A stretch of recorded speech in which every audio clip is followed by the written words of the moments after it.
Nous sommes arrivés au mois de mars 2024. Ce mois de mars a déjà commencé et si vous écoutez cet audio alors qu'il est terminé, je pense que vous avez dû vous rendre compte que ce mois de mars était fatigant.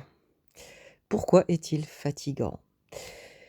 Eh bien, 2024, si vous avez écouté les autres audios, c'est une année où il nous est demandé de faire une transition, un switch vers autre chose.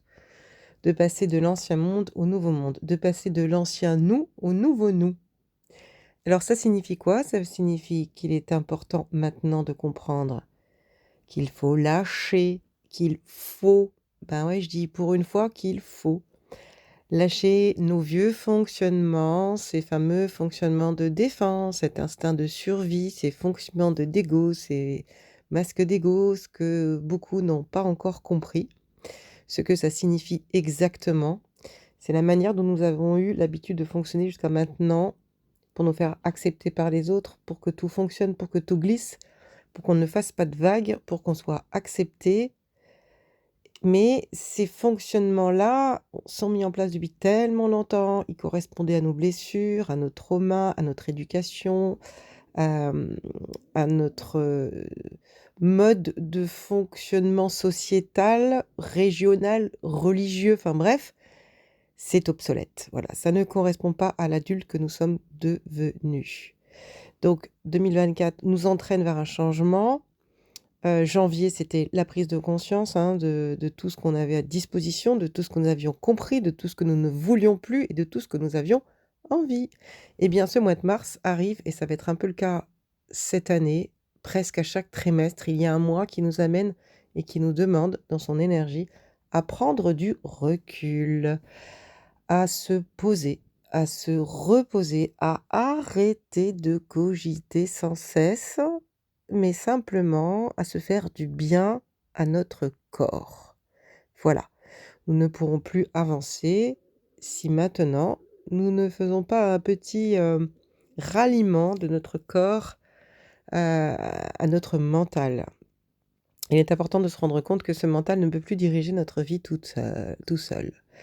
Et que le corps, lui, ressent exactement, ce que nous vivons, qui nous correspond et qui ne nous correspond pas. Puis c'est très simple à savoir puisque quand nous nous sentons mal, ce que nous vivons ne correspond pas à ce que nous avons choisi dans notre incarnation à la base, à ce que nous sommes dans le fond, dans notre nature profonde et quand on se sent bien, c'est qu'on est sur le bon chemin. Tu as vu, ça rime en plus. Quand on se sent bien, c'est qu'on est sur le bon chemin. Alors, si vous ne savez pas vous reposer, vous faire du bien, allez vous faire masser, allez chercher des soins Reiki, partez en vacances, au soleil, je sais pas moi, allez prendre des bains, hem, faites des siestes, ou alors, demandez autour de vous, à vos amis ce qu'ils font eux-mêmes pour se faire du bien. Alors se faire du bien en ce moment, je le répète, c'est un, arrêter de cogiter.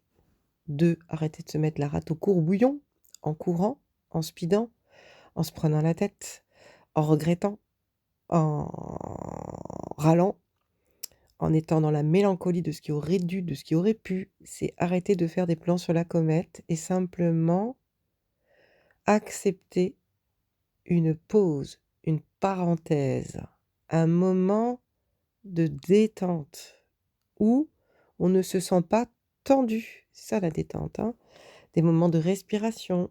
Alors sur ma chaîne YouTube, il y a énormément de petits modules de 3-4 minutes de respiration.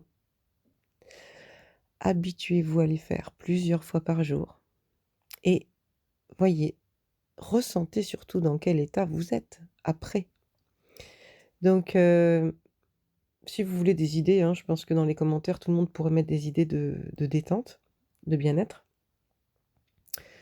Mais c'est vraiment un mois de recul où il est important d'aller interroger notre sagesse, c'est important, notre, créativité pour se faire du bien. En tout cas, tout sauf de s'occuper des autres, du problème des autres, de prendre la responsabilité pour ceux autour de nous qui ne prennent pas leurs responsabilités. Ça, c'est la dernière chose à faire. Alors vous pouvez vous dire: «J'ai pas le choix parce qu'autrement ils ne font pas patati patiti patata». Libre à vous de le faire quand même, mais voyez votre état de fatigue, de ras-le-bol, de manque ou d'absence d'énergie quand vous faites quelque chose pour les autres qui ne sont pas prêts à prendre le relais. Le mois de mars, je m'occupe de moi. Je suis claire avec ce que j'ai envie, ce que je n'ai pas envie, comme au mois de janvier. Mais là, justement, je regarde par rapport à mes compréhensions de ce début d'année, mes décisions, mes choix de 2024, où j'en suis. Est-ce que j'ai oublié, heu, ce que j'avais décidé de faire pour moi? Est-ce que je suis sur ce chemin-là? Où en suis-je? Est-ce que je prends soin de moi?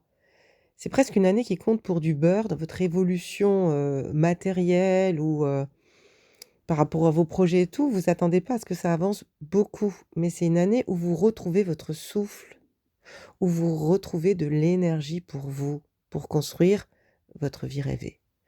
Alors, s'il vous plaît, ce mois de mars, cool, cool, cool. Alors, pour bien le vivre, recentrez-vous absolument sur vos priorités. Mettez-vous vraiment vous-même en priorité. Regardez votre état, il vous dira exactement si ce que vous faites est juste ou pas. C'est votre état intérieur qui va donner le tempo. Vous avez compris? Recentrez-vous sur vous, laissez à l'extérieur de votre tête les problématiques du monde et des autres autour de vous. Soyez un peu égoïste dans le sens d'être dans la conscience de vous-même. L'idée, ce sera justement de vous rendre compte de toute cette énergie que vous mettez en place pour faire avancer les choses depuis quelque temps et ce qui se passe autour de vous. Est-ce que je prends la responsabilité de ma vie ou est-ce que j'attends encore quelque chose de l'extérieur? Donc là, il va vraiment falloir faire un sacré point là-dessus pour que vous deveniez créateur de votre vie. Et ce n'est pas dans l'affolement que vous y arriverez ce mois-ci, c'est dans le calme, dans la sérénité, dans la paix intérieure. Les moments de calme vont être propices et vont vous aider à savoir vers où vous devez aller et comment vous devez le faire et surtout ce que vous avez à abandonner. N'oubliez pas. Et ce que je trouve le plus intéressant et le plus important, c'est votre intuition qui va vous guider, votre petite voix intérieure. Ce ne sera plus jamais votre mental. Alors faites la paix avec lui, écoutez votre corps et puis si vous pouvez vous inviter votre âme, avec ce petit duo fantastique, ça serait merveilleux d'avoir ce trio-là. Je vous souhaite un excellent mois de mars et si vous avez envie de mieux comprendre ce qui se joue et ce qui se passe, inscrivez-vous au webinaire que j'organise chaque mois. Les détails en dessous de la vidéo. Merci de prendre compte de ces recommandations de l'univers. Ça ne pourra que vous aider et ça ne pourra que faire avancer ce monde vers des valeurs bien plus nobles. N'hésitez pas à partager cette vidéo et si vous avez déjà participé à des webinaires avec moi, invitez les personnes que vous pensez être intéressées ou avoir besoin de faire cette pause et cette introspection sage.